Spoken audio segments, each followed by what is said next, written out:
오늘은 온유한 사람이 사는 법이라는 제목으로 함께 말씀을 나누고자 합니다. 힘없는 자는 늘 당하게 되고 강자만이 생존 경쟁에서 살아남는 것을 약육강식이라고 말합니다. 근데 그것은 비단 동물의 세계만이 아니라 인간의 세상에도 존재한다는 것이죠.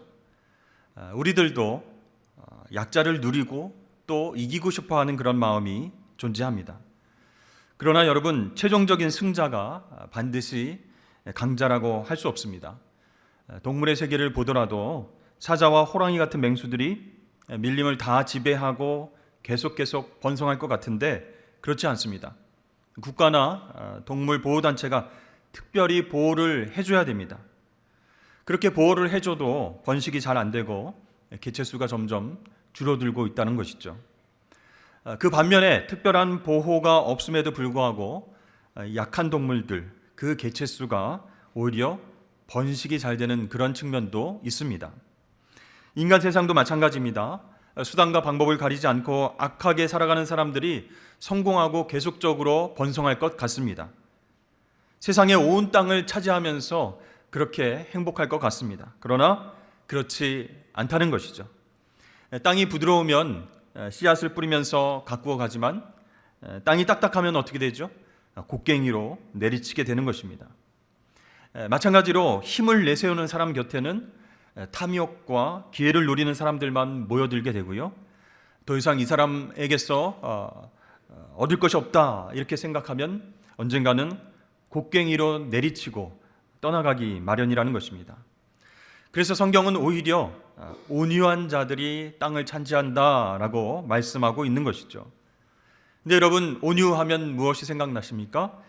부드럽다, 겸손을 말한다 이렇게 그런 뜻으로 우리가 생각을 하지만 사실은 더 깊고 다양한 의미가 그 안에 있습니다. 힘없고 연약한 상태가 온유라고 생각할 때가 많은데 그것이 아니라는 거예요. 온유함은 힘이 강하고 약한 문제가 아니라는 것입니다. 이 단어에 또 다른 뜻이 있는데요. 그것은 바로 큰 힘이 어떤 일정한 방향을 향해서 조절되어서 나타날 때의 상태라고 이야기할 수 있습니다. 그래서 힘은 있지만 그 힘을 함부로 사용하지 않고 극도로 절제하고 조절할 줄 아는 사람, 그 사람을 가리켜 온유한 사람이다 라고 말하는 것입니다. 자, 우리 인간들은 동물들을 잘 길들입니다. 야생동물들 막 난폭하고 충동적이고 정말 야만적인 행동을 하는데 잘 훈련해서 온순하게 만드는 존재가 바로 우리 인간입니다. 어떻게 이것이 가능할까요?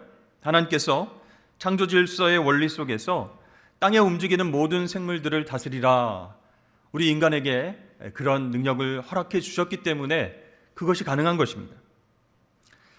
제가 옛날에 시골집에 가면 고모부께서 이제 논밭을 가실 때에 늘 소를 이용하셨습니다. 이 소가요, 굉장히 등치도 크고 힘이 세죠.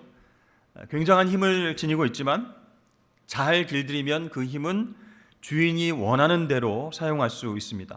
그래서 워 하면 그 자리에 서고, 이랴 하면 가고, 어더 하면은 옆으로 갑니다. 이러한 상태가 됐을 때 그 소가 온유하다라고 말할 수 있는 것이죠. 저도 어린 마음에 소를 부려보고 싶어서 그 옆에서 워 하고 이랴 했는데 꿈쩍도 안 하고 귀만 팔랑거리는 것이었습니다. 그러니까 주인이 아닌 사람이 말하면은 잘 움직이지 않는다는 거예요. 마찬가지로 우리의 주인 되신 하나님께서 우리에게 말씀하실 때 자기의 힘을 조절할 수 있도록 훈련받은 사람들이 바로 온유한 사람이다 라고 말할 수 있는 것입니다. 자, 성경에서 말하는 온유한 사람은 어떤 상태에 있는 사람들인지 함께 말씀을 통해서 살펴보고자 합니다. 첫 번째, 온유한 사람은 잠잠하고 참고 기다릴 줄 안다라는 것이죠. 7절 말씀에 보니까 여호와 앞에 잠잠하고 참고 기다리라 말씀합니다. 근데 여기서 잠잠하라 라고 하는 것은 조용히 해라 그런 뜻이 아니에요. 이것은 하나님의 역사와 섭리에 대한 신뢰를 가지라 라는 것이에요. 그러니까 하나님께서 역사하시는 것을 믿으면 불평불만 안 하고 이런저런 얘기 안 한다는 거예요. 조용히 순종하게 된다는 것이죠. 그리고 참고 기다리는 것은요, 기대하며 고대하며 기다리다 라고 하는 적극적인 의미의 인내를 뜻하고 있습니다. 그러니까 단순히 어쩔 수 없어서 수동적으로 기다리는 것이 아니라는 것이죠. 산모가 태어날 아기에 대한 희망을 갖고 막 고통이 오고 있습니다. 그 온갖 고통을 참고 견디는 모습을 나타내는 말씀입니다. 우리는 하나님께서 일하실 때에 이제 앞으로 나타날 미래와 앞으로 나타날 열매에 대해서 간절히 고대하면서 기다려야 된다는 것이죠. 정말 하나님께서 이루실 일들, 열매를 우리가 바라볼 때 그 과정 가운데 어렵고 힘든 일들이 일어날 수 있습니다. 그러나 간절한 기대를 마음에 품고 적극적인 자세로 기다리는 것, 그것이 온유한 사람의 특징이다라고 할 수 있습니다. 이렇게 기다리는 태도가 왜 우리 크리스천들에게 중요할까요? 우리는요, 기다리지 않으면, 인내 훈련을 받지 않으면요, 조급한 생각이 들어요. 그래서 인간적인 생각으로 빨리 처리해 봐야 되겠다. 자기 나름의 방법을 모색하게 됩니다. 하나님께도 묻지 않고 자신의 경험과 지혜를 동원해서 그렇게 일을 하려고 합니다. 그러나 하나님의 일하심을 믿는 가운데에 모든 것을 맡기면 어떻게 되겠습니까? 네, 하나님께서 일하시는 거예요. 그렇기 때문에 믿고 맡기고 참고 기다리는 그 훈련이 우리 가운데 필요한 것이죠. 그러므로 여호와 앞에 잠잠하고 참고 기다리라 라는 말씀은 믿음의 인내가 있어야 된다라는 뜻입니다. 모든 것을 하나님께 맡기고 참고 기다리면 하나님이 하신다라는 거예요. 그렇다면 여러분, 그런 의미에서 온유의 반대말은 무엇일까요? 자기 주장을 끝까지 밀고 나가서 목적을 이루려고 하는 그런 태도입니다. 또 마음에 안 들면 함부로 거칠게 말하는 태도, 무례한 태도, 그것이 온유의 반대라고 할 수 있죠. 여러분, 우리 인간은 누구에 의해서 온유해질 수 있을까요? 우리를 창조하신 주인 되시는 하나님에 의해서만이 우리가 온유해질 수 있습니다. 나를 사랑하는 사람들, 그 사람들의 영향을 받아서 잠시 우리가 변할 수는 있지만 궁극적인 변화가 아니라는 거예요. 나의 창조주 되신 하나님의 다스림 속에서 내가 길들여질 때 우리 인간은 비로소 온유로 나아가게 될 줄로 믿습니다.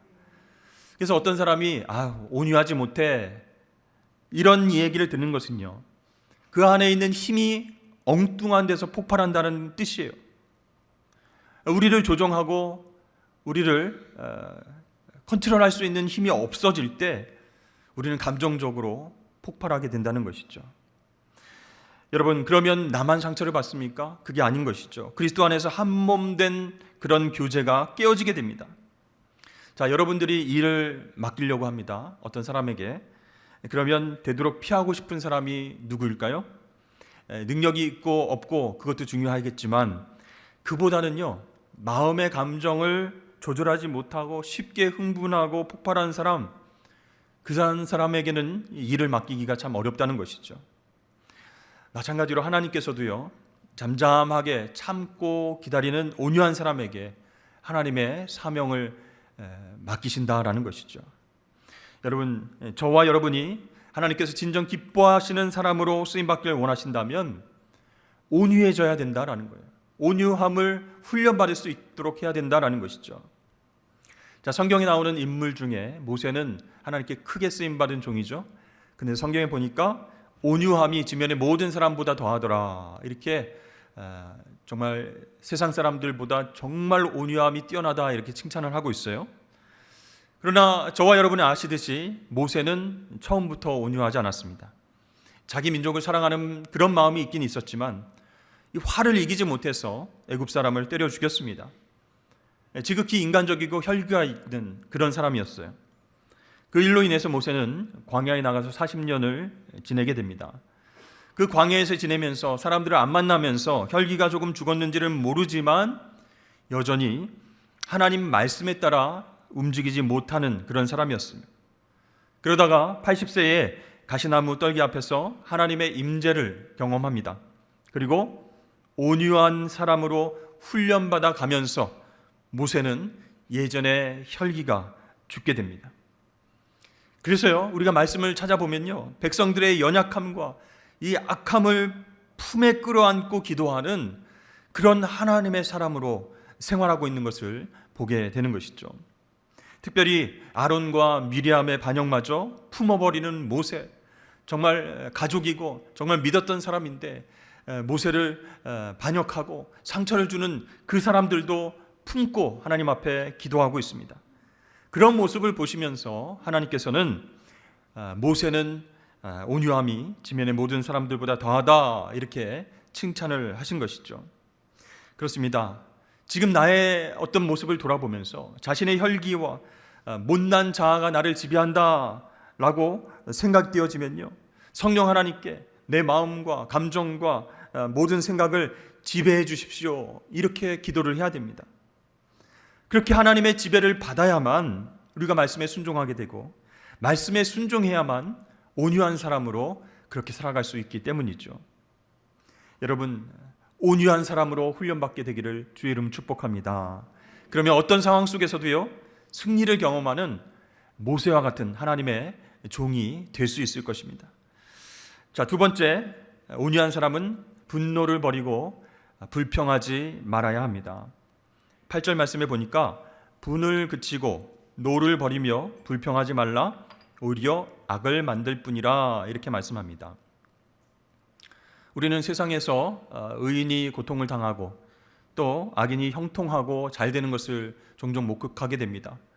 그리고 나는 잘못이 없는데 갑자기 끼어들어서 운전을 방해하고 계속 따라오고 클락션을 누르고 힘들게 하는 사람들도 발견하게 되죠. 그러면 하나님, 저런 악인들은 하나님 왜 그냥 놔두시나? 빨리 사고가 나게 하든지 뭔가 어딜 다치게 하든지 깨닫게 하시든지 심판을 하셔야 되지 않는가? 그런데 그렇지 않은 거예요. 그래서 우리의 불평과 원망이 계속되면서 하나님께로 올라가게 됩니다. 하나님께서 이러한 상황들을 내버려 두시는구나, 방치하시는구나. 그래서 안 되겠다, 하나님 그냥 놔두시면 내가 하겠습니다. 자기 방법대로 현실의 문제들을 해결하려고 하는 것이죠. 하지만 여러분, 그러한 시도로는 아무것도 이룰 수가 없습니다. 왜냐하면 하나님의 일은 하나님께서 하시기 때문이에요. 하나님의 일은 하나님의 방법으로만 이룰 수 있습니다. 그런데 하나님 뜻과 무관하게 조급함에서 비롯된 행동으로 내가 해야지, 내가 해결해야지 하면 어떻게 될까요? 잘못된 말과 행동으로 이어지고 또 죄와 욕망의 노예로 살아가게 된다는 것입니다.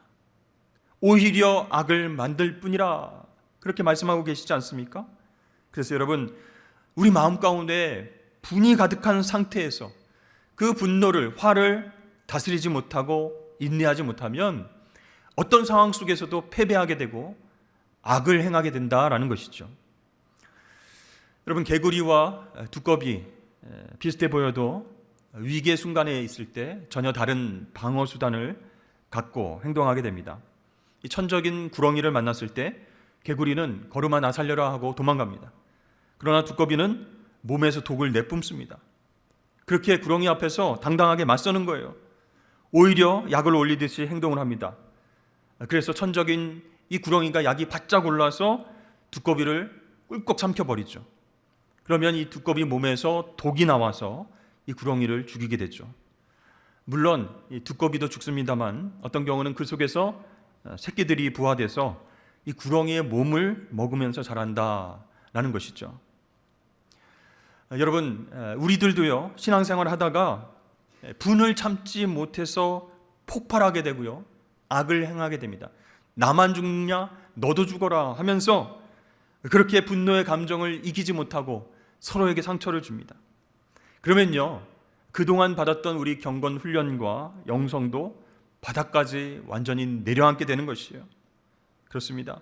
이 분노의 감정을 잘 극복하는 사람이 온유한 사람이다라는 것이에요.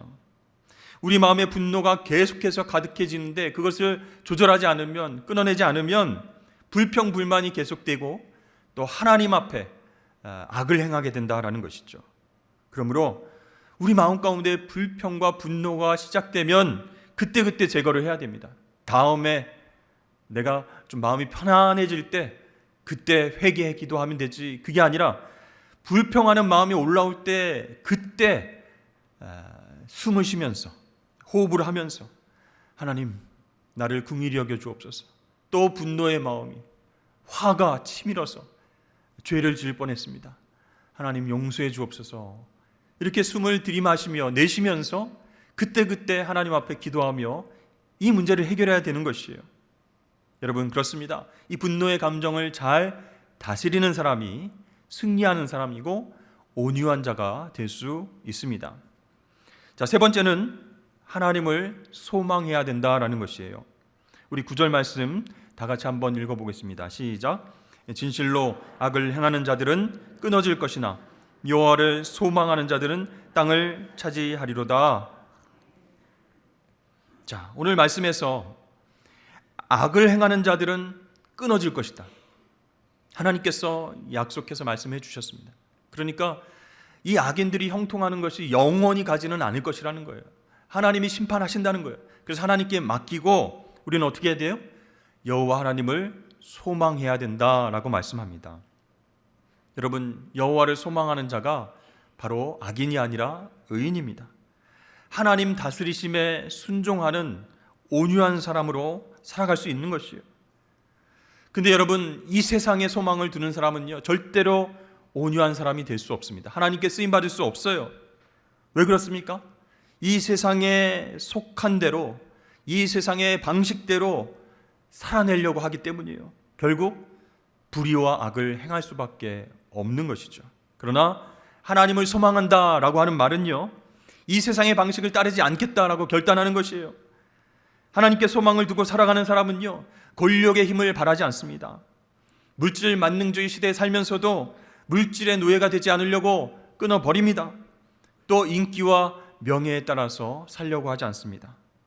세상 대부분의 사람들이 그렇게 그 길로 간다 할지라도 온유한 사람, 하나님께 소망을 두는 사람은 자신을 통제할 수 있는 거예요. 아, 하나님 기뻐하시는 것 바로 이 길이지. 하나님께 소망을 둔 사람은 이 세상의 방법대로 그렇게 나아가지 않고 하나님을 바라보게 된다는 것이죠. 여러분, 온유한 사람이란 결국 이 세상에 대한 욕심을 버린 사람이에요. 오직 하나님께만 모든 소망을 둔 사람입니다. 내가 심판하려고 하는 마음을 내려놓는 사람이고, 또 어떠한 상황 속에서도 의롭게 선을 행하려고 노력하는 사람이 바로 온유한 자가 되는 자격인 줄로 여러분 믿으시길 바랍니다. 그들에게 하나님께서 어떤 복을 허락하셨나요? 그들이 땅을 차지하게 될 것이다 라고 말씀하셨어요. 이 땅을 차지한다 라고 하는 말씀은 많은 영토를 가진다거나 소유가 풍부하게 된다, 그런 뜻이 아닙니다. 이것은요, 하나님의 보호하심을 받으며 주어진 복을 그곳에서 누리게 된다, 그런 뜻이에요.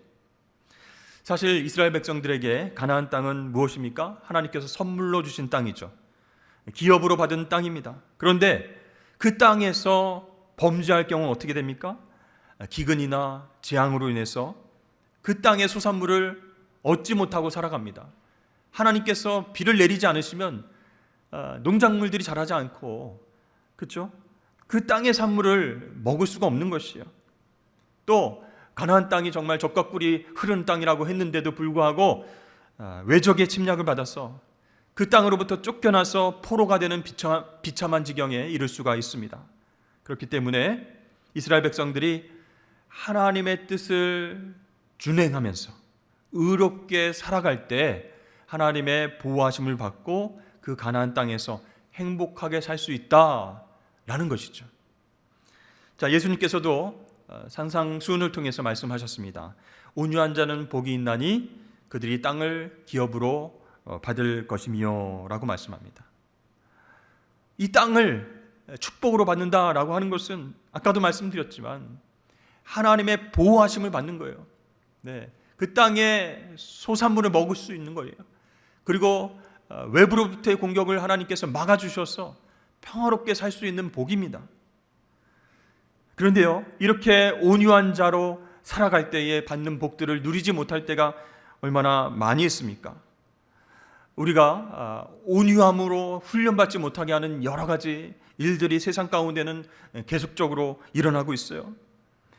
정말 이 세상은 태어나 보니까 운동장이 기울어져 있더라. 도대체 불공평해서 내가 살아갈 수가 없다. 또 성공의 사닥다리는 금수저에게만 있고 나에게는 없다라고 하면서 불평불만으로 살아갈 수도 있는 것입니다. 그러나 그런 상황 가운데서도 온유한 자는 하나님을 전적으로 의지하고 그분의 말씀을 따라서 살아가게 되는 것이죠. 그럴 때에 하나님께서는 그 사람에게 땅을 차지하게 하십니다.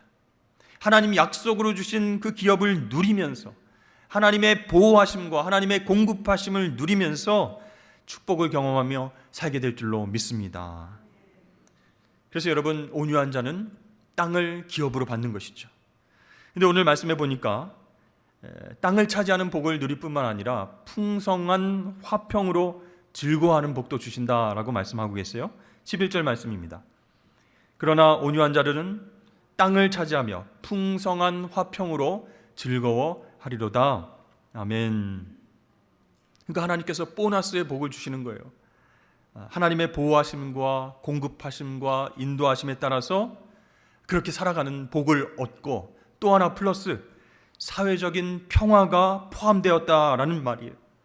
한마디로 우리 인생에 있어서 전인격적인 모든 필요가 충족되는 상태를 뜻하는 말입니다. 여러분, 얼마나 좋습니까? 여러분, 온유한 자로 살아가고 싶지 않으십니까? 이런 놀라운 복을 하나님께서 주신다고 약속하셨습니다. 땅을 기업으로 받는 복, 그것을 누릴 뿐만 아니라 풍성한 화평으로 즐거워하면서 사람들과 싸우지 않고 화목하게 승리하며 살아갈 수 있는 복, 그런 복들을 누리실 수 있기를 주의 이름 축복합니다. 그런데 여러분, 모세의 인생을 한번 살펴보면요, 참 신기한 부분이 있습니다. 광야 생활 40년 동안 모세는 입법, 사법, 행정 이 3권 모두를 가진 최고 지도자였습니다. 한마디로 절대 군주였다는 것이죠. 자, 그렇게 본다면 모세를 향한 이스라엘 백성들의 거듭된 원망과 비난과 항의는 이해할 수가 없습니다. 아니, 전권을 쥐고 있는 모세에게 왜 그렇게 항의하고 비난하는가? 왜 모세를 두려워하지 않을까? 계속 틈이 날 때마다 그렇게 모세를 힘들게 하는가? 여러분, 그런 생각 안 해보셨습니까?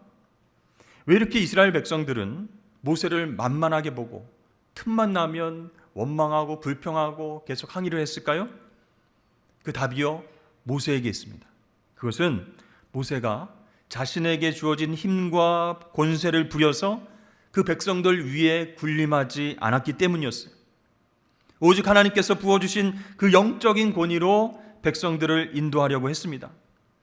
그뿐만 아니라 백성들로부터 원망이나 비난이나 항의를 들을 때면 모세는 감정적으로 일일이 대응하지 않고 항상 하나님 앞에 나아가서 엎드렸습니다. 기도했습니다. 여러 가지 위기 앞에서 모세는 자신의 생각과 판단과 모든 것을 내려놓고 하나님의 뜻을 찾았다는 것이죠. 그래서 백성들이 막 힘으로 그냥 막 숫자로 막 밀고 들어올 때마다 진짜 내 힘으로 내 권력으로 대응하고 싶다라고 하는 그 욕망을 거부하고 스스로 낮췄다는 거예요. 겸손하게 하나님 앞에 엎드려 기도했다는 거예요. 그래서 하나님께서는 이 모세를 온유한 사람으로 인정하셨습니다. 그리고 모세를 보시고 하나님께서 이스라엘 백성들을 심판하지 않으신 거예요. 즉 하나님과 이스라엘 백성 사이에 화평케 하는 그런 놀라운 복을 모세가 누렸다라는 것이죠. 여러분, 예수님은 또 어떻게 말씀하셨습니까? 수고하고 무거운 짐진 자들아 다 나에게로 오라. 내가 너희를 쉬게 하겠다. 나는 마음이 온유하고 겸손하니 내 멍에를 메고 나에게 배우라. 이렇게 말씀하셨습니다. 근데 여러분, 일반적으로요, 누가 나는 참 온유하고 겸손해, 나를 좀 배워, 이렇게 얘기하는 사람은 어떤 사람이에요? 교만한 사람이죠. 스스로 내가 겸손하고 스스로 내가 온유하다 이렇게 말할 수 있겠습니까? 그러나 여러분, 예수님의 이 말씀은요, 그런 뜻이 아니에요. 하나님의 아들로서 자신에게 주어진 모든 권세와 능력이 있지만 다 내려놓고 하나님의 뜻에 순종해서 인류를 구원하는 일에 내가 모든 일을 다 섬기겠다, 모든 것을 바치겠다, 그런 뜻입니다. 여러분, 그 말씀대로 예수님은 가장 높으신 분으로서 가장 낮은 자리에 오셔서 자신의 모든 것을 내어주셨습니다. 하나님과 인간 사이에 막힌 담을 허무시는 평화와 샬롬의 사명을 감당하신 줄로 믿습니다. 사랑하는 성도 여러분, 이 예수 그리스도의 마음, 즉 겸손과 온유의 마음을 품으십시오. 이것이 우리가 본받아야 할 그런 마음이에요. 우리 가정 가운데서, 또 직장에 나아가서, 공동체에서 온유한 마음으로 겸손하게 섬기십시오. 분노가 일어날 때도 있고 화가 날 때도 있는데 그것을 조절하시고 하나님 앞에 기도하시고 나에게 허락되어진 권력과 힘을 절제하십시오. 그러면 땅을 차지하게 될 것입니다. 하나님의 보호하심과 하나님의 공급하심을 경험하며 살아가게 될 것입니다. 또한 하나님께서 화평케 하는 능력을 주셔서 모든 사람들과 즐겁게 지내는 귀한 복을 누리게 될 줄로 믿습니다. 2023년 올해 정말 좋은 일만 있으면 좋겠지만 1년 동안 살아가다 보면 정말 나를 힘들게 하고 분노케 하는 일들이 생길 수 있습니다. 그때마다 여러분, 예수님을 떠올리십시오. 나는 마음이 겸손하고 온유하니 나의 멍에를 메고 나에게서 배우라 말씀하신 그 예수님을 바라보고 참으실 수 있기를 바랍니다. 여러분, 오늘 말씀을 통해서 온유한 사람이 살아가는 법이 뭐라고 했습니까? 첫 번째, 잠잠하고 참고 기다리는 것, 인내하는 것이죠. 두 번째, 분노를 버리고 불평하지 않는 것입니다. 또 세 번째, 세상을 바라보고 소망하는 것이 아니라 하나님을 소망하는 것입니다. 여러분, 이렇게 모세와 예수님은 온유함의 훈련을 통해서 하나님의 뜻대로 사셨습니다. 하나님의 영광을 바라보며 놀라운 축복을 경험하며 살아갔습니다. 여러분, 우리도 그렇게 할 수 있습니다. 2023년 그렇게 온유함의 훈련을 받고 하나님 말씀의 순종함으로 말미암아 승리하는 저와 여러분 되시길 주의 이름으로 축복합니다.